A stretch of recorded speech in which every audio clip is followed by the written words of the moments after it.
ನಮಸ್ತೆ ವೀಕ್ಷಕರೇ, ಆಸೆ ಧಾರಾವಾಹಿಯ ಸೋಮವಾರದ ಸಂಚಿಕೆಯನ್ನು ನೋಡೋಣ ಬನ್ನಿ.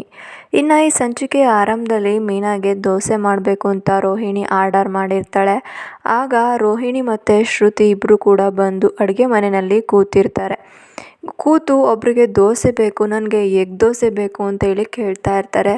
ಆಮ್ಲೆಟ್ ಬೇಕು ಅಂತ ಹೇಳಿ ಕೇಳ್ತಾ ಇರ್ತಾರೆ.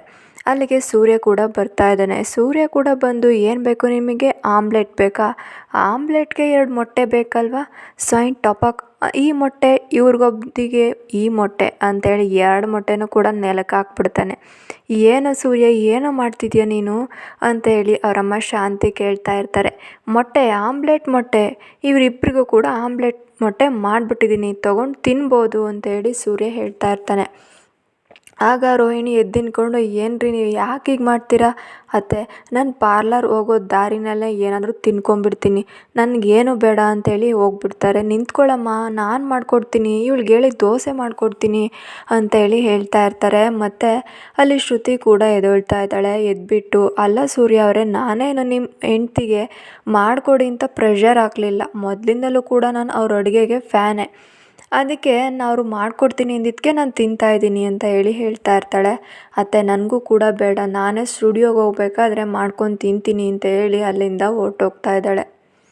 ಇನ್ನೊಂದು ಕಡೆ ಇಲ್ಲಿ, ಏನೇ ಮೀನಾ, ಎಲ್ಲರಿಗೂ ವೆರೈಟಿ ಮಾಡಿಕೊಡ್ತೀಯಲ್ಲ, ನಿನಗೆ ನನ್ನ ಕೈಲಿ ಮಾಡೋದಕ್ಕಾಗಲ್ಲ ಅಂತ ಹೇಳೋದಕ್ಕೂ ಆಗಲ್ಲ, ಗಂಡನ ಮಾತು ಕೇಳೋದಕ್ಕೂ ಆಗಲ್ಲ ನಿನಗೆ ಅಂತೇಳಿ ಹೇಳ್ತಿರ್ತಾರೆ. ಇರಿ ಬಿಡಿ, ನಿಮಗೆ ತಿಂಡಿ ಮಾಡಿಕೊಡ್ತೀನಿ ಅಂತ ಹೇಳಿ ಹೇಳ್ತಿರ್ತಾಳೆ ಮೀನಾ. ನನಗೇನು ಬೇಡ, ನಾನು ಕೂಡ ಕಾರಲ್ಲಿ ಹೋಗ್ಬೇಕಾದ್ರೆ ಎಲ್ಲಾದರೂ ತಿನ್ಕೊತೀನಿ ಅಂತ ಹೇಳಿ ಸೂರ್ಯ ಕೂಡ ಹೇಳ್ತಾ ಇದ್ದಾನೆ. ಅವನು ಕೂಡ ಅಲ್ಲಿಂದ ಹೊರ್ಟೋಗ್ತಿದ್ದಾನೆ. ಆಮೇಲೆ ಇಲ್ಲಿ ಶಾಂತಿ ಬೈತಾ ಇದ್ದಾಳೆ, ಏನೋ ಮನೆಯಲ್ಲಿ ನಾನು ಎಲ್ಲೂ ಕೂಡ ಈ ಥರ ನೋಡೇ ಇಲ್ಲ, ಗಂಡನ ನೀನು ಹೇಳಿದ ಮಾತು ಕೇಳೋ ಹಾಗೆ ಮಾಡ್ಕೊಂಬಿಟ್ಟು ಅವನಿಗೆ ಎಲ್ಲರನ್ನೂ ಕೂಡ ಮನೆಯಲ್ಲಿ ಶಾಂತಿ ನೆಮ್ಮದಿನ ಹಾಳು ಮಾಡ್ತಾ ಇದ್ದೇನೆ ಮೀನಾ ಅಂತೇಳಿ ಬೈತಾ ಇರ್ತಾರೆ. ಅತ್ತೆ ನಾನೇನು ಕೂಡ ಹೇಳಿಲ್ಲ ಅಂತೇಳಿ ಹೇಳ್ತಿದ್ದಾರೆ. ಸರಿ ಹೋಗು, ಫಸ್ಟು ಮಾರ್ಕೆಟ್ಗೆ ಹೋಗಿ ಯಾರ್ಯಾರಿಗೆ ಏನೇನು ಬೇಕು ಅನ್ನೋ ಲೀಸ್ಟ್ನ ಮಾಡಿಕೊಡ್ತೀನಿ, ಎಲ್ಲರನ್ನೂ ತೊಗೊಬೇಕು, ಎಲ್ಲದು ಬಂದು ಎಲ್ಲರಿಗೆ ಏನೇನು ಬೇಕೋ ಅದನ್ನ ಮಾಡಿಕೊಡ್ಬೇಕು ಅಂತೇಳಿ ಹೇಳ್ತಾ ಇರ್ತಾರೆ. ಇನ್ನು ಸಂಜೆ ಆಗುತ್ತೆ. ಸಂಜೆ ಆದಮೇಲೆ ಮೀನಾ ಇನ್ನೂ ಕೂಡ ಅಡುಗೆ ಮನೆಯಲ್ಲಿ ಕೆಲಸ ಮಾಡ್ತಾ ಇರ್ತಾಳೆ. ಸೂರ್ಯ ಬರ್ತಾ ಇದ್ದಾನೆ. ಇನ್ನು ಮುಗಿಲಿಲ್ವೇನೆ ನಿನ್ನ ಕೆಲಸ, ಹೌದು ರೀ ಆಗೋಯ್ತು, ಇನ್ನೊಂದು ಸ್ವಲ್ಪ ತಟ್ಟೆಗಳಿದೆ, ಅದನ್ನ ಬೆಳಗ್ಗೆ ತೊಳೆದಿಡ್ತೀನಿ ಅಂತೇಳಿ ಹೇಳ್ತಿರ್ತಾರೆ.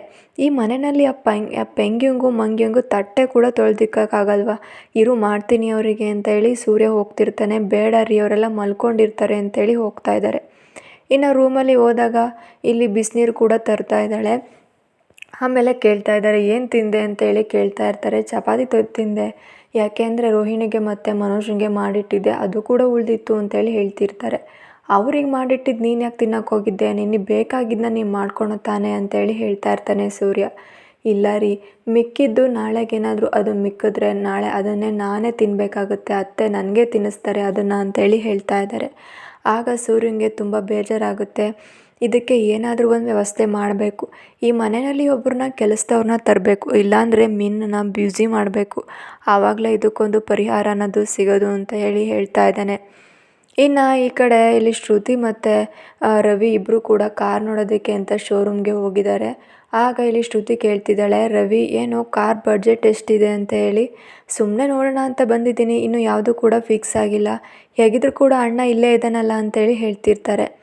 ಹಾಗಾದರೆ 1 crore ಇದೆಯಾ ಬಡ್ಜೆಟ್ ಅಂತೇಳಿ ಹೇಳ್ತಾ ಇದ್ದಾಳೆ ಶ್ರುತಿ. 1 crore ಆಗಲ್ಲ, ಏನಿಲ್ಲಪ್ಪ, ಒಂದು 3-4 ಲಕ್ಷ ಡೌನ್ ಪೇಮೆಂಟ್ ಮಾಡಿ ತಿಂಗಳ EMI ಕಟ್ಟೋದು ಅಂತೇಳಿ ಹೇಳ್ತಾ ಇರ್ತಾರೆ. ಅಲ್ಲಿ ಹೋಗ್ಬಿಟ್ಟು ಕಾರಲ್ಲಿ ಶೋರೂಮಲ್ಲಿ ವಿಚಾರಿಸಿದಾಗ ಇಲ್ಲಿ ಒಂದು ಕಾರ್ ತೊಗೊಬೇಕಾಗಿತ್ತು ಅಂತೇಳಿ ಹೇಳ್ತಿರ್ತಾರೆ. ಅವರೆಲ್ಲ ಡೀಟೇಲ್ಸ್ ಎಲ್ಲ ಕೊಟ್ಟಿದ್ದಕ್ಕೆ ನನಗೆ ಅದೆಲ್ಲ ಗೊತ್ತಾಗಲ್ಲ, ಇಲ್ಲಿ ನಮ್ಮ ಅಣ್ಣ ಮನೋಜ್ ಅಂತ ಇದ್ದಾರೆ, ಅವ್ರನ್ನ ಕರಿತೀರಾ ಅಂತೇಳಿ ಹೇಳ್ತಿರ್ತಾರೆ. ಅಂಥವ್ರು ಯಾರೂ ಇಲ್ವಲ್ಲ, ವರ್ಕ್ ಮಾಡ್ತಿಲ್ವಲ್ಲ ಅಂತೇಳಿ ಹೇಳ್ತಿರ್ತಾರೆ. ಇರಿ ನಮ್ಮ ಅಣ್ಣನಿಗೆ ಫೋನ್ ಮಾಡ್ತೀನಿ ಅಂತ ಫೋನ್ ಮಾಡ್ತಾ ಇದ್ದಾನೆ. ಫೋನ್ ಮಾಡಿದಾಗ, ಏನೋ ಮನೋಜ ಎಲ್ಲೋ ಇದೆಯಾ ಅಂತೇಳಿ ಕೇಳ್ತಿದ್ದಾರೆ. ಇನ್ನೆಲ್ಲೋ ಆಫೀಸಲ್ಲಿ ಇದ್ದೀನಿ, ನಾನು ಕೂಡ ಆಫೀಸ್ಗೆ ಬಂದಿದ್ದೀನಿ ಕಣೋ, ನೀನು ಆಫೀಸಲ್ಲಿ ಇಲ್ವಲ್ಲ, ನಿಮ್ಮ ಶೋರೂಮಲ್ಲಿ ಇಲ್ವಲ್ಲ ಅಂತೇಳಿ ಹೇಳ್ತಿರ್ತಾನೆ. ತುಂಬ ನರ್ವಸ್ ಆಗಿಬಿಡ್ತಾನೆ. ಈಗ ಮನೋಜ, ನೀನು ನಮ್ಮ ಶೋರೂಮಿಗೆ ಬಂದಿದ್ಯಾ, ನಾನು ಅಲ್ಲಿಲ್ಲ, ಬೇರೆ ಬ್ರಾಂಚಲ್ಲಿ ಹೋಗಿದ್ದೀನಿ ಅಂತೇಳಿ ಅವ್ರಿಗೆ ಟೋಪಿ ಹಾಕ್ಬಿಡ್ತಾನೆ.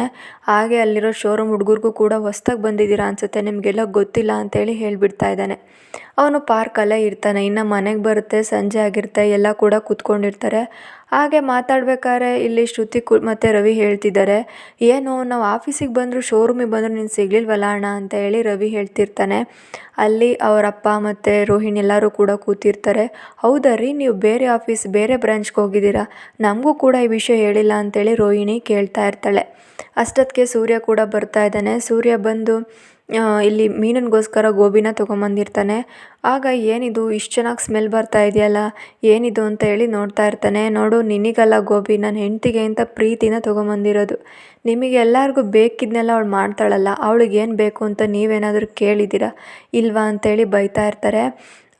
ಸರಿನಪ್ಪ, ನೀನು ಓಡಿಸ್ತಾ ಇರೋ ಕಾರು ಅಪ್ಪ ಕೊಡಿಸಿರೋದು, ಈ ಮನೆ ಅಡ ಇಟ್ಟು ಅಂತ ಹೇಳಿ ಹೇಳ್ತಾ ಇರ್ತಾರೆ. ಹೌದು, ಅಪ್ಪನೇ ಕೊಡಿಸಿರೋದು, ಆದರೆ ಅಪ್ಪಂದು ಕೊಡಿಸಿರೋ ಮನೆ ದುಡ್ಡು ನಿನ್ನ ಕಣ್ಮುಂದೆ ಐತೆ. ಆದರೆ ಅಪ್ಪನ ಸರ್ವೀಸ್ ದುಡ್ಡು 27 ಲಕ್ಷ ಎಲ್ಲಿದೆ ಅಂತ ತೋರಿಸ್ತೀರಾ ಮನೋಹರ್ ಸಾಹೇಬ್ರೆ ಅಂತ ಹೇಳಿ ಹೇಳ್ತಿರ್ತಾರೆ. ಹಾಗೆ ಇಲ್ಲಿ ಅನುಮಾನ ಕೂಡ ಬಂದಿರುತ್ತೆ ರೋಹಿಣಿ ಮನೆಯವ್ರ ಮೇಲೆ. ಅಲ್ಲ ಮೇಕಪ್ ಮೇಡಮ್ ಅವರೇ, ನಿಮ್ಮ ಅಪ್ಪ ನಿಮ್ಮನ್ನು ನೋಡೋದಕ್ಕೆ ಬರೋದಕ್ಕೆ ಆಸೆನೇ ಇಲ್ವಾ ಅವರಿಗೆ? ಲಕ್ಷ ದುಡ್ಡು ಕಳಿಸ್ತಾರೆ ನಿಮ್ಮ ತಂದೆಯವರು, ನಿನ್ನನ್ನು ನೋಡೋದಕ್ಕೆ ಬರೋಕ್ಕೆ ಅವರಿಗೆ ಏನು ಕೂಡ ಮನಸ್ಸಿಗೆ ಒಂದು ಇದು ಅನ್ಸೋದೇ ಇಲ್ವೇ, ನೀನು ಬರಬೇಕು ನೋಡಬೇಕು ಅಂತೇಳಿ ಹೇಳ್ತಿದ್ದಾನೆ.